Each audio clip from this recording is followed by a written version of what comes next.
Californie dans les années 70, le bicross correspond, si vous voulez mieux, à un besoin d'action et d'indépendance propre au sport mécanique, inaccessible bien sûr pour les plus jeunes. Ces 300 pilotes qui sont arrivés cet après-midi à Bercy pour disputer les éliminatoires, la phase qualificative. Et actuellement, donc, nous assistons au final. Là, actuellement, au départ, vont s'élancer les experts, les garçons âgés de 16 à 17 ans. La tension, donc, habite ces garçons au départ, car c'est celui aussi qui doit s'élancer le plus rapidement et qui peut prendre le virage à la corde. C'est une question aussi de positionnement.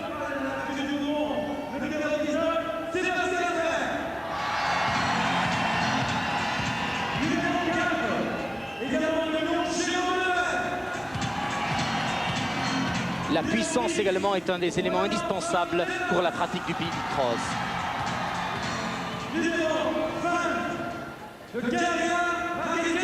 Les plus agressifs, les plus attaquants vont s'élancer les premiers et les autres vont être plus attentistes et attendre les virages pour essayer d'effectuer un dépassement.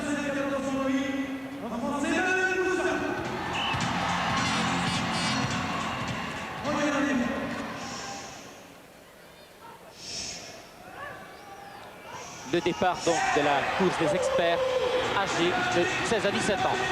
Et là, regardez, c'est tout à fait spectaculaire. Les chutes également, mais plus spectaculaires que graves. Et là, regardez, c'est toujours le même qui est en tête. Et c'est un Hollandais qui est en tête, Van Melis. Et c'est Van Melis qui l'emporte. Et à l'arrivée, on a vu une chute très spectaculaire.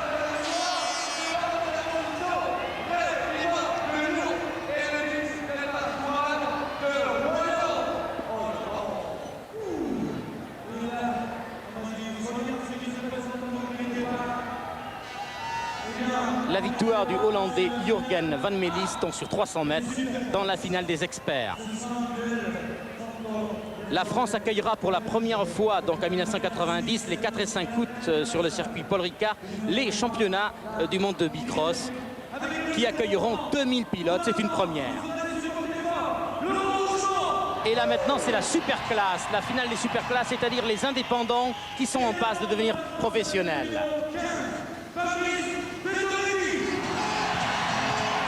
Nous avons 5 Français et un Suisse, ainsi qu'un Allemand de l'Ouest.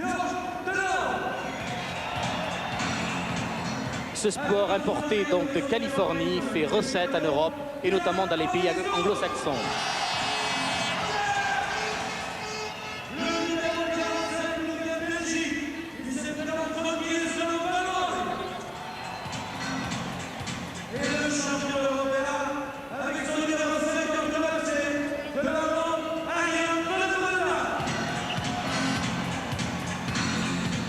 Et maintenant, c'est le gain de temps et de vitesse aussi qui sera une des principales préoccupations du pilote.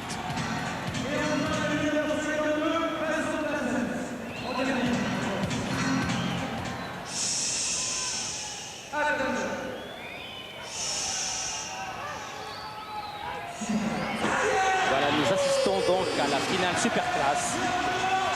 Et regardez, la bataille fait rage devant.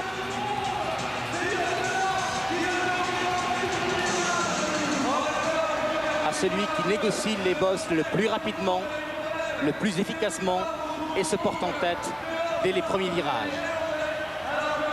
Mais là derrière, c'est le retour des suivants immédiats. Et donc c'est Delot qui est en tête avec Rougemont. Le néo-zélandais Delot l'emporte devant le français de Givors, Laurent Rougemont. Vous voyez au ralenti donc le néo-zélandais Delot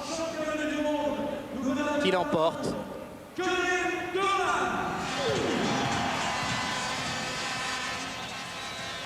Très très belles images et donc maintenant nous sommes obligés de rendre l'antenne.